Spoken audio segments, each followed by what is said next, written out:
کتاب کا آخری صفحہ کرن کے سامنے تھا۔ نم آنکھوں کے ساتھ کتاب بند کرتے ہی اس نے گہری سانس لی اور بے اختیار ہی اس نے کتاب کو پلٹا کر اس کا سرورق اپنے سامنے کر لیا۔ کتاب کے سرورق پر ایک نوجوان لڑکے کی تصویر تھی جس نے سر کے اوپر ٹوپی اس طرح سے پہن رکھی تھی کہ ٹوپی کو چھوتا اس کا ہاتھ اور ٹوپی نے اس کے چہرے کو بالکل چھپا دیا تھا، بس ہلکی سی شبیہ نظر آتی تھی۔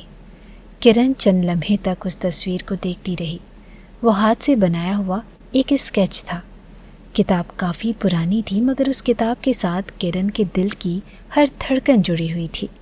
خود کو کمپوز کرتے اس نے کتاب آہستگی سے واپس میز پر رکھی اور اٹھ کر آئینے میں اپنا جائزہ لینے لگی۔ لمبے سیاہ بال، گھنی پلکیں اور سیاہ گہری آنکھیں اٹھتی ہوئی ستھوا ناک سے اس کے چہرے پر چھائے غرور کا پتہ چلتا تھا۔ اوہو، کالج جانے کا بھی وقت ہو گیا۔ کرن نے فکر مندی سے گھڑی میں وقت دیکھا۔ نماز کے بعد وہ جو کتاب لے کر بیٹھی تھی تو اب تک اسے ہوش ہی نہ آیا تھا۔ تیزی سے اپنے کپڑے لے کر وہ واش روم میں جا گھسی۔ وہاں سے تیار ہو کر وہ باہر نکلی تو گھڑی میں 9 بج رہے تھے۔ ایک پیریڈ تو نکل ہی گیا ہوگا، آج بہت اہم لیکچر بھی ہے۔ جلدی جلدی بیگ کے اندر ہی اپنی کتابیں ٹھوستے ہوئے اس نے ایک نظر پھر سے میز پر دھری اس کتاب کو دیکھا جس کے لکھاری سے اسے محبت ہو چکی تھی، اور تصویر میں دیکھتے اس شخص نے اس کے دل پر قبضہ جما لیا تھا۔ اس بات کا خود کرن کو بھی اندازہ نہ تھا۔ نہ جانے ایسے مرد دنیا میں کیوں نہیں ملتے، اتنے نرم دل اور حساس۔ وہ بے اختیار ہی اس رائٹر کے متعلق سوچتی گئی جس نے اس کتاب کے بعد دوبارہ کبھی کوئی کتاب نہ لکھی تھی۔ وہ اب تک سینکڑوں بار گوگل، یوٹیوب اور ہر جگہ پر اس کتاب کو ریسرچ کر چکی تھی، لیکن اسی ٹوپی والی تصویر کے سوا اس رائٹر کی اور کوئی تصویر سامنے نہ آتی۔ نہ ہی اس رائٹر کی کوئی خاص معلومات انٹرنیٹ پر اسے مل سکی تھی، لیکن اس کے الفاظ تھے جو کرن کو اپنے دل سے نکلتے ہوئے محسوس ہوتے تھے۔ یہی وجہ تھی کہ وہ نہ محسوس انداز میں اکثر ہی اس کتاب کو ہاتھوں میں اٹھائے رکھتی۔ کتنی دیر لگا دی کرن، اب آ بھی جاؤ، اور ڈرائیور چھٹی پر ہے، تمہیں وین سے جانا ہے۔ نفیسہ بیگم نے متفکر انداز میں ناشتہ اس کے سامنے رکھا۔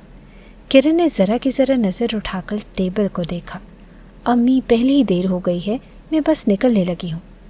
دوپٹہ سر پر جماتے ہوئے اس نے الوداعی انداز میں نفیسہ بیگم کی جانب ہاتھ ہلایا اور پھر اچانک سے رک گئی۔ کیا بات ہے امی، آپ پریشان نظر آ رہی ہیں؟ بیٹا، تم نے کہا تھا کہ آج تمہارا بہت امپورٹنٹ ٹیسٹ ہے، تمہیں دیر ہو جائے گی۔ تمہیں پتہ تو ہے کہ فرحاد پہلے ہی تمہارے کالج پڑھنے کے خلاف ہے، یہ نہ ہو کہ تمہارے دیر سے آنے پر اسے غصہ آ جائے۔ آج اس نے اپنے کسی کام سے شہر آنا تھا، یہ نہ ہو کہ وہ یہاں چکر لگا لے، تمہیں گھر میں نہ دیکھ لے۔ اگر وہ غصہ ہو گیا تو؟ پریشانی سے انگلیاں مروڑتی ہوئی نفیسہ بیگم کہہ رہی تھی، اور کرن کا تو گویا دماغ ہی گھوم گیا۔ امی، خدا کے لیے مجھے اس فالتو انسان کے ڈرامے نہ دیا کریں، وہ انسان ہے، کوئی جن نہیں، اور نہ ہی میں اس کی قید میں رہتی ہوئی کوئی مظلوم شہزادی ہوں کہ وہ مجھ پر جو چاہے ظلم ڈھا سکتا ہے۔ میری اپنی زندگی ہے اور میں کوئی گناہ کرنے نہیں جا رہی، کالج جا رہی ہوں۔ اگر وہ ناراض ہوتا ہے تو میری بلا سے، مجھے کوئی فرق نہیں پڑتا۔ ان جاگیرداروں کو ویسے بھی عادت ہوتی ہے ہر کسی کو اپنا محکوم بنا کر رکھنے کی۔ تلخ لہجے میں کہتے ہوئے وہ باہر نکلتی چلی گئی۔ بالوں کی پونی سے ایک لٹ نکل کر اس کے چہرے پر چھول رہی تھی۔ اپنے ہی دھیان میں گم وہ بیرونی دروازہ کھولتی باہر نکلی تو یکدم ٹھٹک سی گئی۔ سامنے ہی وہ کھڑا تھا، گہری براؤن آنکھوں میں سنجیدگی تھی اور چہرے پر ہمیشہ کی طرح سجا ہوا غرور، ہاتھوں میں چمکتی رولیکس کی گھڑی۔ اس میں وہ وقت دیکھ رہا تھا مگر دھیان سارا کرن کی جانب تھا۔ کہاں جا رہی ہو؟ اس کے لاپرواہانہ انداز میں پوچھنے پر کرن گویا سلگ اٹھی۔ یہ میرے کالج کا وقت ہے، اس نے تلخ لہجے میں جواب دیا تو فرحاد بے نیازی سے پلٹا۔ جانتا ہوں، چلو اور میں تمہیں ڈراپ کر دوں۔ باہر کھڑی اپنی سیاہ پراڈو کی طرف قدم بڑھاتے اس نے کرن کو گویا حکم دیا۔ اسی حکمیہ انداز پر تو وہ سلگ جایا کرتی تھی۔ میں خود چلی جاؤں گی، کالج کا پوائنٹ سامنے سے ہی گزرتا ہے۔ کرن نے اسے جان چھڑانا چاہا لیکن وہ نظر انداز کرتا اپنی گاڑی میں جا کر بیٹھ چکا تھا۔ بیٹھتے ہی اس نے دوسری جانب کا دروازہ کھول کر گویا کرن کو اشارہ کیا تھا کہ وہ اندر آ کر بیٹھ جائے۔ کرن نے بے بسی سے پلٹ کر اندر دیکھا